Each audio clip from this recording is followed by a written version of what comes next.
A fishing boat in Australia pulled something strange from the water. A fish? No, that wouldn't be strange, G-Love. The crew had been working the river like they had hundreds of times before. Nets in, nets out, the usual rhythms of the day.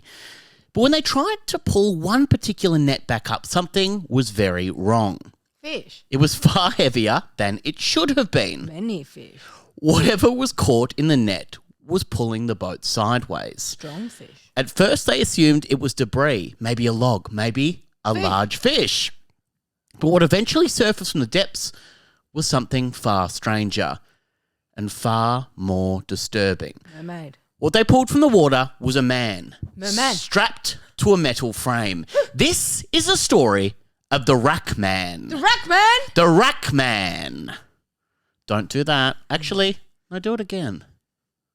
Nice. The Hawkesbury River feels ancient. In New South Wales. In New South Wales. I got engaged on the Hawkesbury Oh, right, River. okay, we won't go into it too much. Not the only death on the Hawkesbury River, Maracas. Oh! Put me back in. Is this thing even on? It winds quietly through the sandstone valleys north of Sydney, Australia, cutting its way between steep cliffs and dense bushland before finally spilling out into the Pacific Ocean. In some places, the river narrows into deep shadow gorges where the hills rise steeply on either side.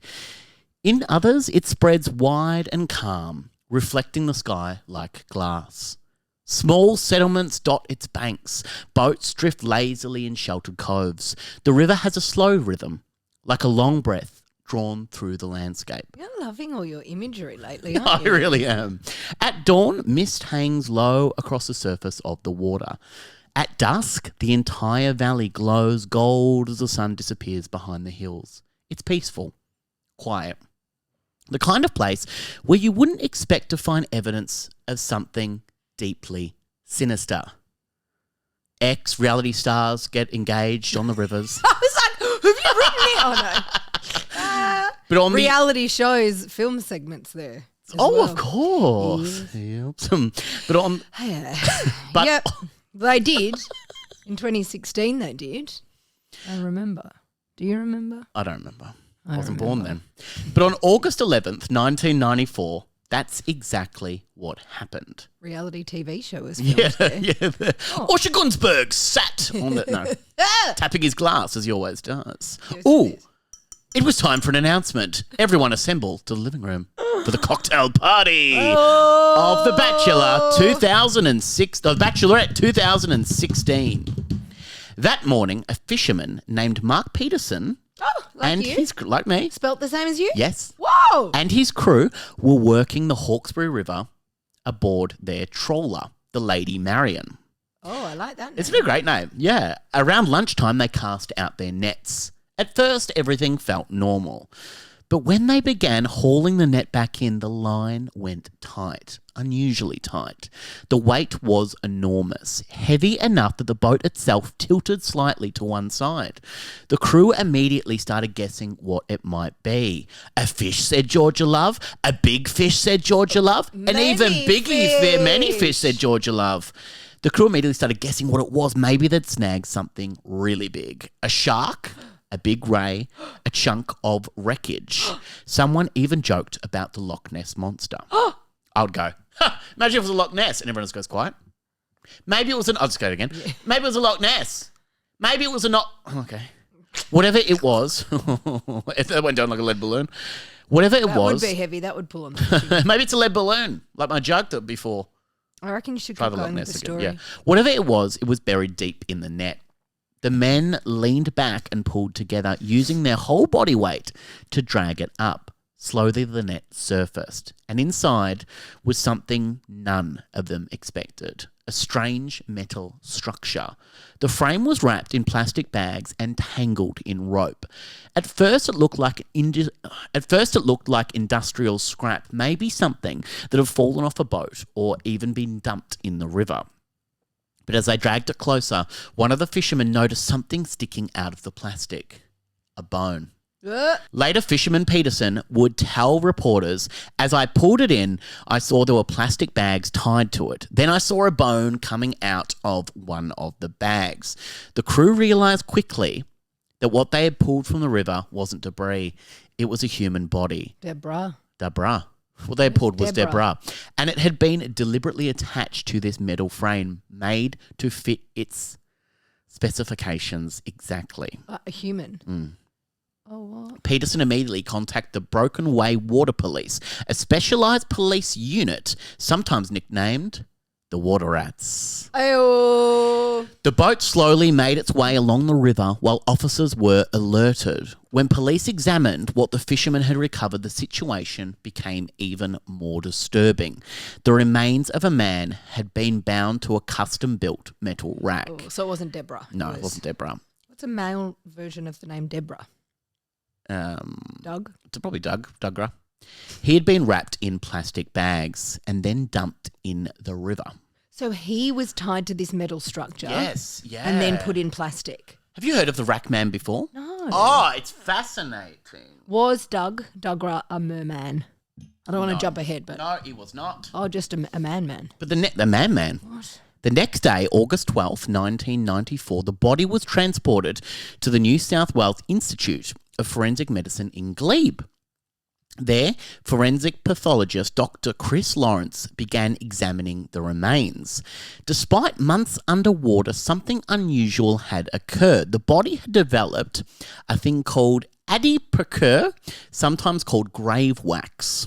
Oh. This strange chemical process happens when body fat reacts with moisture and bacteria, turning into a waxy soap-like substance. Oh, yuck. It slows decomposition and can preserve parts of the body. Oh, wait, so it's been done on No. Oh, no, it's just something that can occur. Can occur, and yeah, actually in the water. slows decomposition. That's right. Whereas It's like a protective layer. You would think that if someone's dumped this man in the water, they would Yeah. think it's to aid decomposition, if anything. Exactly. Or just hide the body, really. I Well, think yeah, that's what but they you were would think trying. in water, people decompose faster. Yes, yeah. It's so strange. I didn't know that was like a Yeah. wax that forms over a Yeah. body. I didn't even know that was a thing. Because of this, investigators were able to recover some features of the victim.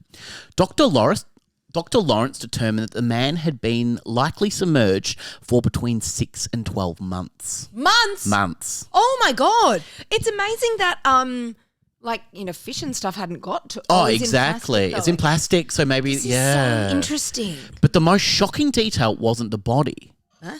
It was the frame. Yeah. The victim had been tied to a long piece of flat metal, approximately 1.8 metres long. Multiple metal rods had been welded along its length. These rods had been bent around the body, almost like a rib cage, trapping it in, holding the man tightly against the frame. Rope had been used to secure him. An orange rope was tied around his throat in a non-slip knot. Another secured his waist. Whoever built the device had clearly planned this. This wasn't improvised. It had been custom made to fit this body. 2 plastic bags have been placed over the victim's heads. That would be a real shock. God, how have you not mentioned that yet? Investigators speculated about their purpose. Perhaps they were used to suffocate him. Maybe they were meant to conceal his identity. Or maybe they had simply been used to transport the witness so that no one would recognise the victim. Forensic evidence suggested the man had died from blunt force trauma to the head. He was likely killed before being placed into the water. That's a small consolation, I guess. I guess, yeah. But one unsettling question lingered. Only one.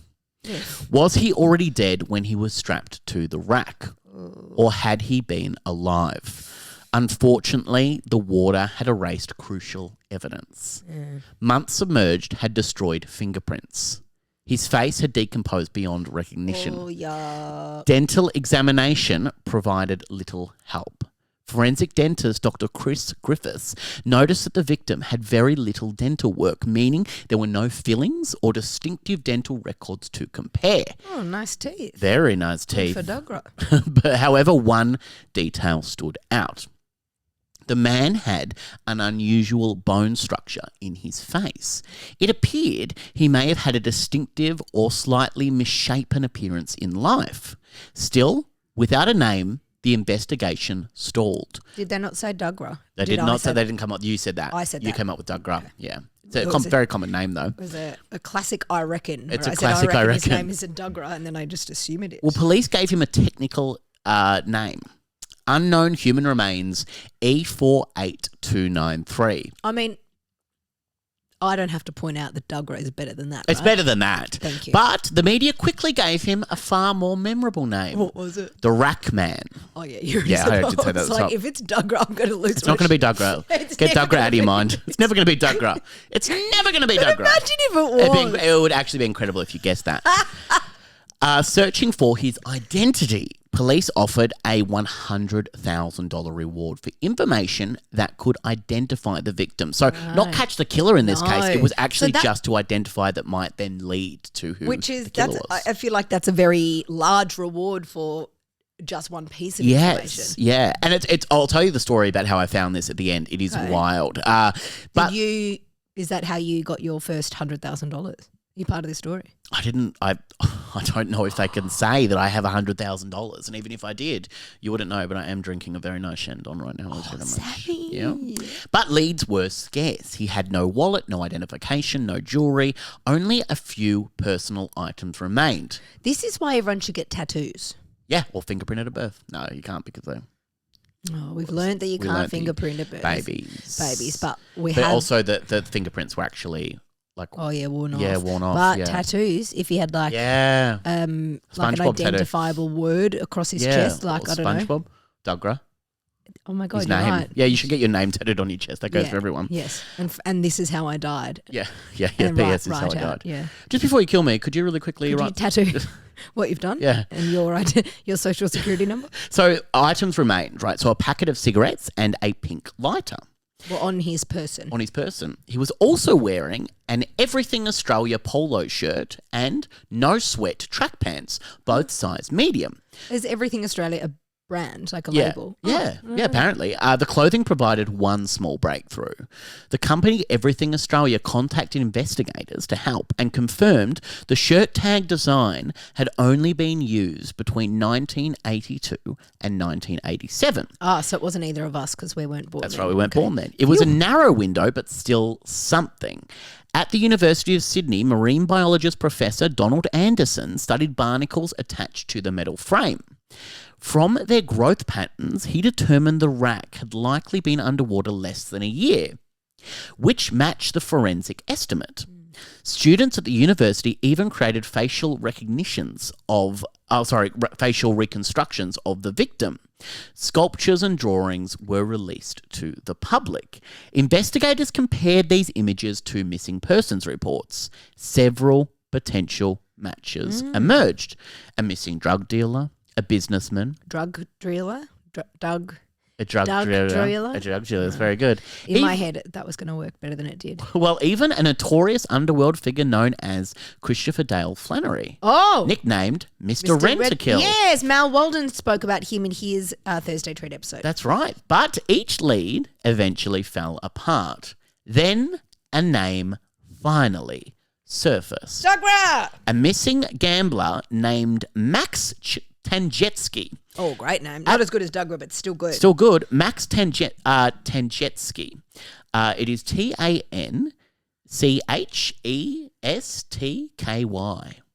How would you say that? Show me, please. Just that. Tanchetsky. So. Max Tanjetsky. At the time, however, DNA testing ruled him out. So once again, the case went cold. For 24 years, the Rackman remained unidentified. So after he was pulled out of the water, 24 years, no identification. Yeah. Wow. Yeah. Then, August 2018, advances in DNA technology allowed investigators to re-examine the evidence. The results shocked them. The earlier test had actually been wrong. The Rackman was, indeed, Max Tanjetsky. Wait, hang on. How did they find that out so quickly? It wasn't so close, but through DNA evidence, they finally found out that it was. Again, like we spoke about so often, DNA advancements. Had come a long way, yeah.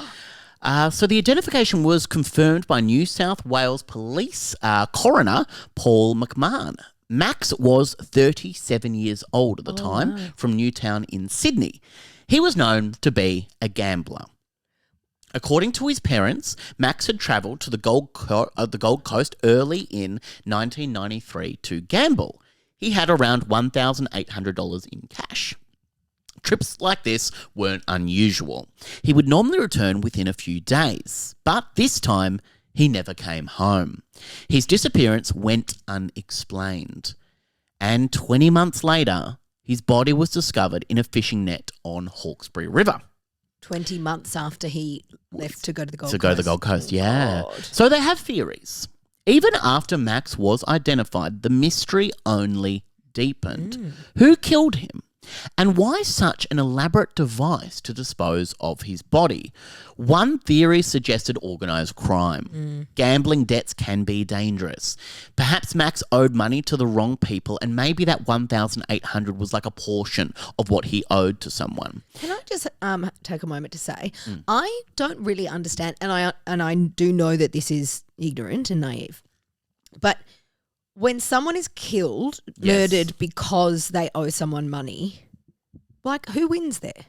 Because then they don't get to pay back their debts. It's about sending a message, I guess. But then, I mean, he wasn't identified. So how do people know? Maybe people don't know that he's dead, that he was That's killed. right. Yeah, I don't know. I really don't understand that. If you want to write in, if you have ever killed someone because of money, let us know. Write in at justanothercompany.com.au. Yeah, and we'll contact you and the police. Maybe the rack was meant to be a warning to others. Another theory suggested a personal vendetta. The frame appeared to also be custom built for his height. Someone had taken the time to design and weld it. Yeah, because you said 1.8 metres. Yeah. Which wouldn't be big enough for some people. No. Like some men are... It's half a submarine. It's quite like it's quite. Shut up. It required equipment, skill, and planning, and what would have been extremely difficult for a single person to transport the body, and with the metal as well. Yeah. Whoever did this likely had help.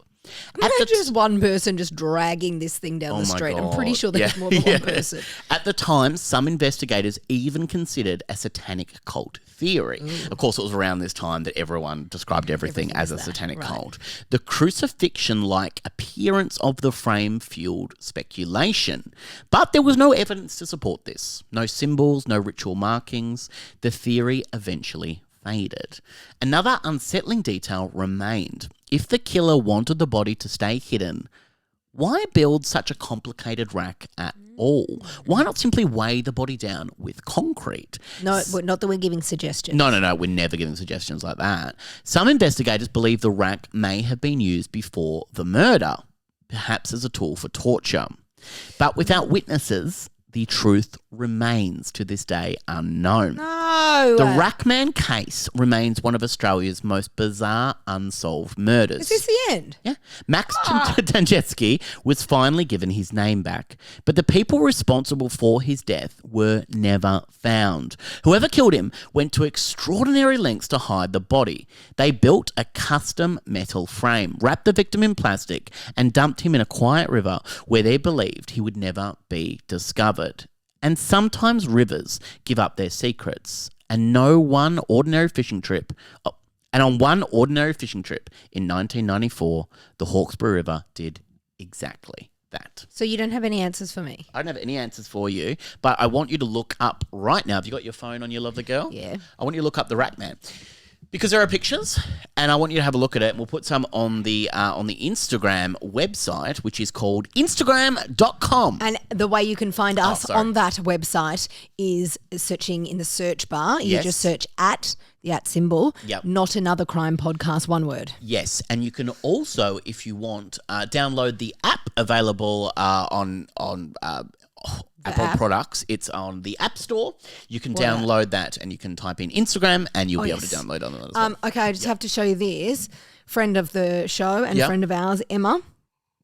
Look where she is right now. Oh my gosh, she's having a beautiful Donovan's pie. Listeners will know we love We the love restaurant Donovan's. in St Kilda, not Spawn, Yep, unfortunately. not Spawn. Yet. Yeah. Oh, my God. Emma is there right now having a chicken pie, which we always talk about how yummy it is. Yeah. And she's written, the pie was insane. I went to a show the other night and I was sitting with Ryan Shelton from the Imperfects podcast, and I was chatting to him and I said, Don't say other podcast name. moved to St Kilda, and I was saying, I love it down there. It's so beautiful. Everything's so nice. Like, oh my God. And he's like, oh my God, I used to live and I was telling him where I lived, and he goes, that was my first house. Like, I bought like a few doors down from you. No He's way. like, yeah. And I go, and I'm telling you this, I love going to Donovan's, blah, blah, blah, blah. And I go, not every night. I kind of built myself up as if I'm going You go and to having a chicken Donovan's pie every night? Oh Is this my what God. I'm looking for? This like newspaper?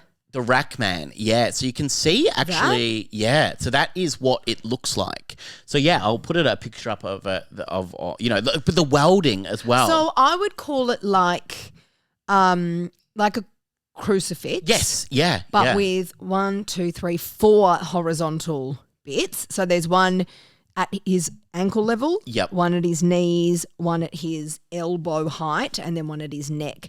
And Yep. then he's I'm describing this. It's a drawing of it Yeah. in the newspaper. It's not actually a picture of this. Well, there is a man, picture obviously. of it as well on the boat, which is really interesting. So, yeah, so what it is, a crucifix is a great description of it, and then how they describe that as a rib cage that actually trapped him in, Yeah. so the welded bits. Show me what photo I'm looking So for. that is actually Yeah, Max so it's like- just there. So that's Max Oh, there. Max, R.I.P. And that was the reconstruction of Ugh. the face just there. So Oh that's my God, actually it's like quite a terrifying. horrible, It school is. project version that's of the, a yeah, wax yeah. figure. Oh my God, it's so terrifying. But so this, that's what came up on the boat. I can't really. Yeah, yeah. So you can kind of see it a little bit, but it's that was kind of. I mean, I think the reconstruction of it and the drawing is really interesting. But yeah, so they put out those reconstructions and went, this is kind of what he'd look like. This is, and I reckon, but it feels like he was wrapped up on that before he was killed. Because Yes. why would you Yeah. wrap someone up like it feels like that was a kind of torture device. Yeah, I know. Or, like they hung him up from that upside down or something to try to get information out of him. Yeah. I find it really interesting. So they interviewed Max's girlfriend at the time, and she went, it's not uncommon for him not to come home after a few days, but after, a while, she was like, what the hell? And thought that maybe he had run into some kind of trouble. Oh, yeah, babe, because I of the think gambling. she did. Yeah, I think he did. Yeah, because it is really interesting that I think the gambling theory makes a lot of sense, but it's like, but how? He must have got caught up. And also New South Wales to the Gold Coast, that is quite a distance as well. I mean, Australia is, maybe so he maybe was ran on into his trouble way on the home. way. Yeah, but no one has ever found out what happened to the Rack Man. Like what Maybe the actual... he was gambling because he owed money to Yeah. drug gangs or And something. he had to get more. Well, yeah, what was really interesting, so when I was reading about the Shannon Matthews story, the case of Shannon Matthews. So in the Moors, there was actually a man that was crucified, an actual person that was crucified, and they just found this man that was crucified. And I was like, oh my God, and there's not a lot of information about it. It was just kind of a side note as part of the Shannon Matthews. It wasn't connected to the Shannon Matthews thing, but it would kind of felt like I don't know what they say, like public shaming or something. And this man was crucified. How very Handmaid's Tale. I know. And then I looked up. And also like Jerusalem in the... Sure. Yeah, that's BC well, it's a pretty times. famous one. But then I looked up a little bit more about it, and I was like, oh my God, so it's a crucifixion. They called him the crucified man in Australia that they found in the river. And then you find out it was actually called the Rack Man. So, and it was nothing to do with the size of his breasts. Not that we know of. Okay. But I find it really interesting. I wish there was more information. Like I wish that there was Yeah, something. same. Yeah, but I find it fascinating. If you know more information, we would love to hear from If you. you killed the Rack Man, you can anonymously email Yes. us. I'd prefer you give your name, but we don't have to give out the name on the podcast. We won't. Wink. But we'd like to hear from you or anyone who knows any information about the Rack Man. What the hell do you know? It's really... I'm laughing. You're I'm laughing. That's a really... I'm kind of glad you told me that. I'm also a bit annoyed because I want more. I know you want I more. more. What was that? I want Just make that up. Where the people are. Oh my God, that's I wanna Shrek. see what I see. I'm That's dancing. Shrek. It's not Shrek. Okay, lovely lady. Now, the Rack Man. Yeah. What are your theories? Because I find it really interesting that and I was researching another story recently that I'm going to do really, really bloody soon, the Haysom murders, which is fascinating. Don't look it up because I'm going to tell you. But satanic rituals and everything come up quite early on, and it wasn't satanic, but it is. I find it really interesting. Around that time, everyone around thought that it was time, that. yeah. Remember Lindy Chamberlain? Yeah. People thinking she was a Satanist, and Yep. and Azaria was a Sacrifice. Sacrifice, Yeah, which is just fascinating. I find that, I don't know if that's kind of easy police work back then. They go, it's probably a satanic thing. I don't know if I've ever read about police thinking it, like, really treating it like that. If it seems to be something that's people would speculate. Theories. Yeah, okay. If I was an investigator, everything would be satanic. Satanic, probably. Probably Satanic. Why do you think you're not a police officer? Case closed. Probably satanic. Case closed. You're going to look into what sort of satanic cult? Case closed. You heard bird turd. Case closed. What do you think happened to the Rack Man? I think it must have been a gambling thing. I think that is the most likely situation. But also, like, imagine if there was just a killer out there. Like, I do think he needed help, though. That's why I kind of lean more to the organised crime bit. It's something because you to need do a with boat organised to get crime. out there as well. Yes, like, it feels like, exactly. and to transport it as well. Like, that's scary. That device that he was on, the rack, if you will. If you will, I will.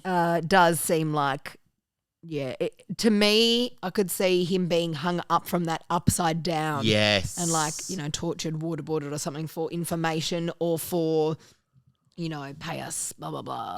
Pay us, blah, blah, Pay blah. us, blah, blah, blah, and scary. Pay us, blah, blah, blah. Scary words Yeah, like something that. Like that. That is scary when you say blah, blah, blah like that. You know what's funny? Like, I watched the show Mr. In Between recently. I've seen that as well. Yeah, I came to it very late to the party. It's a fucking That's okay. fantastic show. Oh my God, it's so good. Everyone must watch it if you haven't yet. But it's about, it's fictionalized, but it's about a hitman.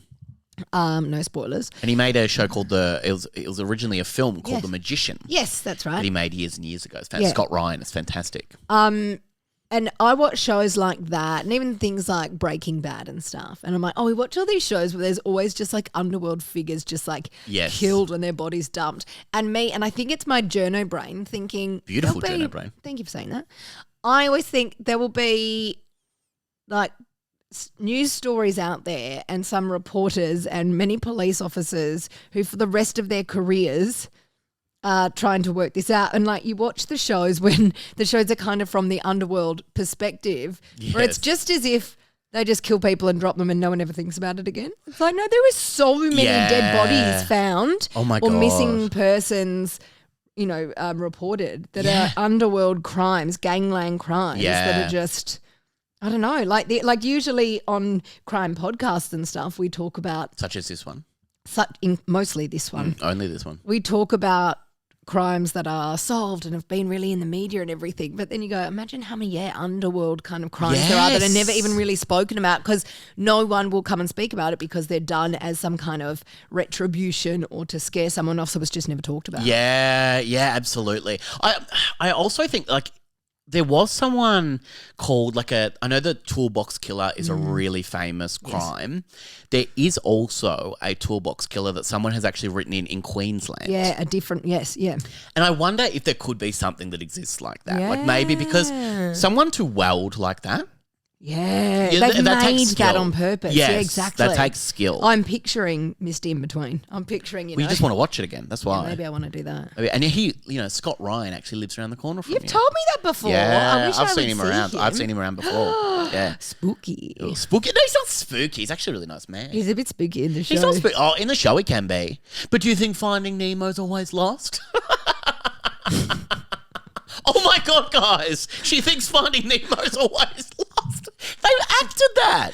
Finding Nemo acted that. I didn't know if Finding Nemo wasn't always lost.